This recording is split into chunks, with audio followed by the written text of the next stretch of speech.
Manchester. Let's get into it right now. These are the top. We're doing the 106.7 songs from 1986. This is from our radio station that we listen to, KROQ.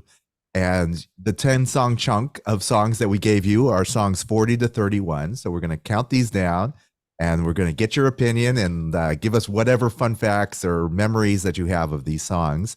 Number 40 is by New Order, Manchester, Shell Shock. What can you tell me about this song?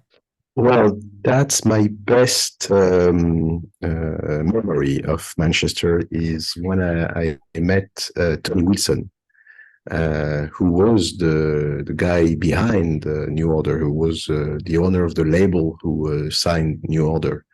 And for 2.5 years, I've seen him like almost every week, and he told me about all those stories with those groups in Manchester, and it was amazing to see the guy who was behind and become a friend of the guy who was behind New Order and all this music scene. It was a crazy time. And you have to watch a movie called maybe you watch it, 24-Hour Party People. Yes. Yes, Love it.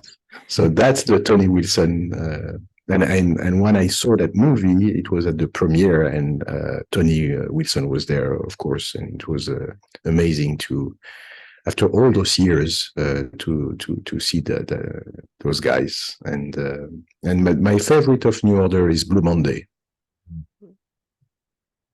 I love this song. This is my favorite. I had not listened to this song until Dave sent it in years, but I'm always curious. So so Blue Monday, which is played a lot on the radio, still played a lot on the radio.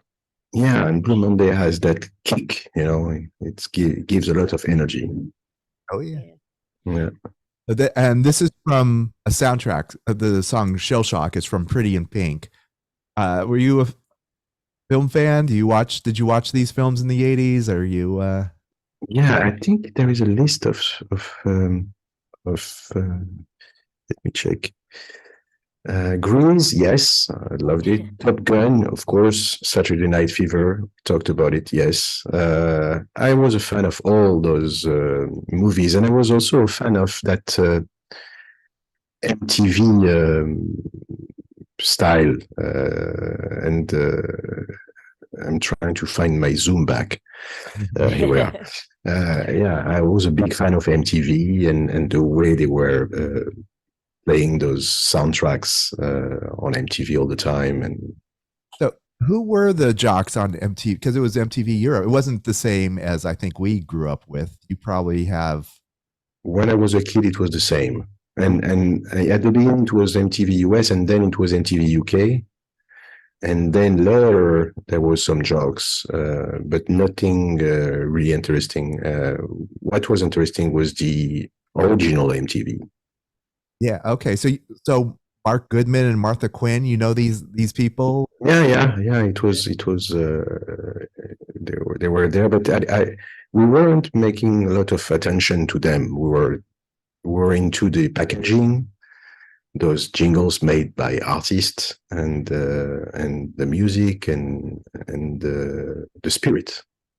Yeah, it was amazing. And then MTV stopped playing music, and we got all disappointed.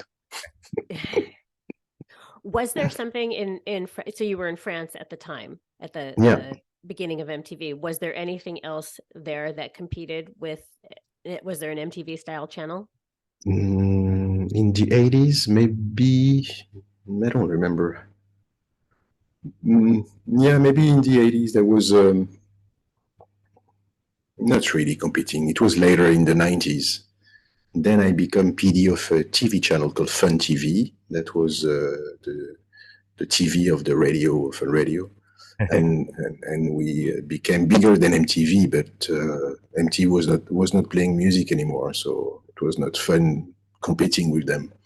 But you were playing music. Oh yeah. Yeah. We were at that time. It was 1997, and we were filming the radio. and when the jock was playing a song, we were playing the video. Yeah.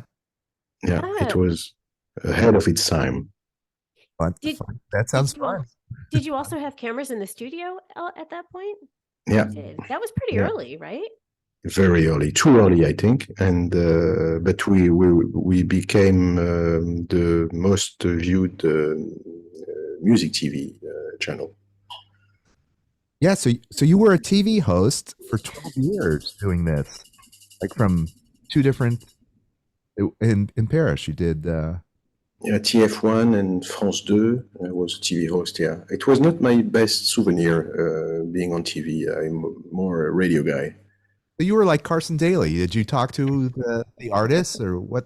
What was I had that, and also I was presenting the top 40, like the UK top 40 on TV. There was the same thing in France, and I was the presenter of that thing.